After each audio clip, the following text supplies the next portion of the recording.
नमस्कार, दो कदम देख रहे हैं आप। मैं हूं आपके साथ अवनीश मिश्रा। चलिए बुलेटिन की शुरुआत करते हैं। विपक्षी एकता पर पीएम का बड़ा हमला। छोटे छोटे कुनबे एक साथ जुट रहे, तुष्टीकरण संतुष्टीकरण में एकजुट रहे। स्वार्थ के लिए छोटे कुनबे एक हो रहे, इनके लिए राष्ट्रहित से बड़ा दल हित।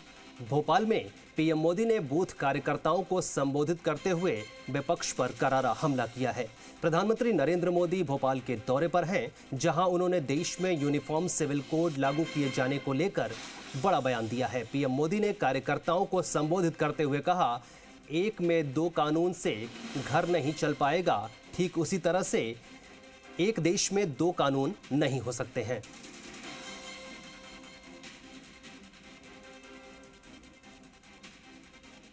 जो तुष्टीकरण करके अपने स्वार्थ के लिए छोटे छोटे कुनबे दूसरों के खिलाफ खड़े कर देते हैं, और दूसरी तरफ हम भाजपा के लोग हैं, हमारे संस्कार अलग हैं, हमारे संकल्प बड़े हैं, और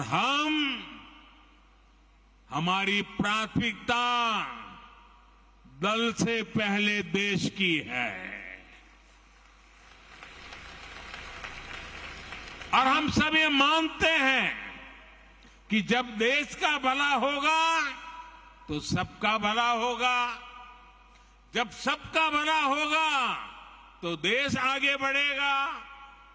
और इसलिए भाजपा ने ये तय किया है कि हमें तुष्टीकरण के रास्ते पर नहीं चलना है, वोट बैंक के रास्ते पर नहीं चलना है।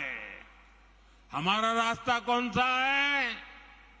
हम मानते हैं कि देश का भला करने का रास्ता तुष्टीकरण नहीं है, तुष्टीकरण नहीं है, तुष्टीकरण नहीं है। सच्चा रास्ता है संतुष्टीकरण, संतुष्टीकरण, संतुष्टीकरण। साथियों, आप सिर्फ बीजेपी ही नहीं, आप सब सिर्फ दल ही नहीं, देश के संकल्पों की सिद्धि के भी मजबूत सिपाही है। भाजपा के हर कार्यकर्ता के लिए देश हित सर्वोपरि है, दल से बड़ा देश है।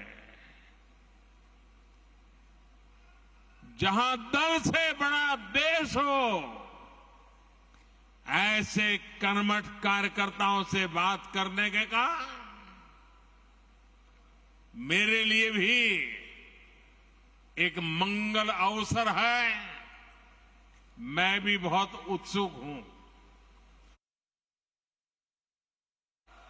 भारत के मुसलमान भाई बहनों को भी ये समझना होगा कि कौन से राजनीतिक दल उन्हें भड़का करके उनका फायदा लेने के लिए उनको बर्बाद कर रहे हैं। आजकल हम देख रहे हैं कि यूनिफॉर्म सिविल कोड के नाम पर ऐसे लोगों को भड़काने का काम हो रहा है। आप मुझे बताइए, एक घर में परिवार के एक सदस्य के लिए एक कानून हो, परिवार के दूसरे सदस्य के लिए दूसरा कानून हो, तो क्या वो घर चल पाएगा? क्या कभी भी चल पाएगा क्या? फिर ऐसी दोहरी व्यवस्था से देश कैसे चल पाएगा?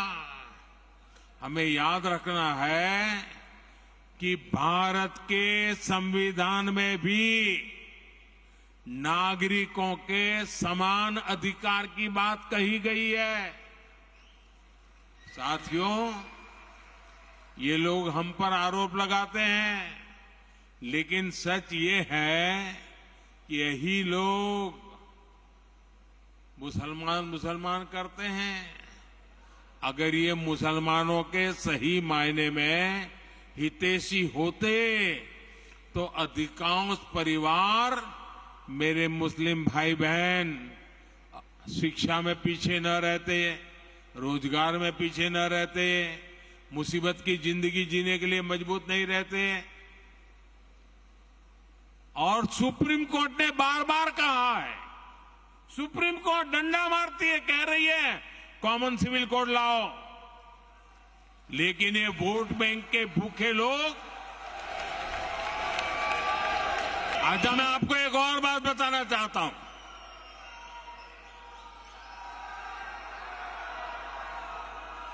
अगर आप हमारे मुसलमान भाई बहनों की तरफ देखोगे और मैं देखता हूं कि जो हमारे पसमंदा मुसलमान भाई बहन हैं, ये वोट बैंक की राजनीति करने वालों ने हमारे जो पसमंदा मुसलमान भाई बहन हैं उनका तो जीना भी मुश्किल करके रखा हुआ है।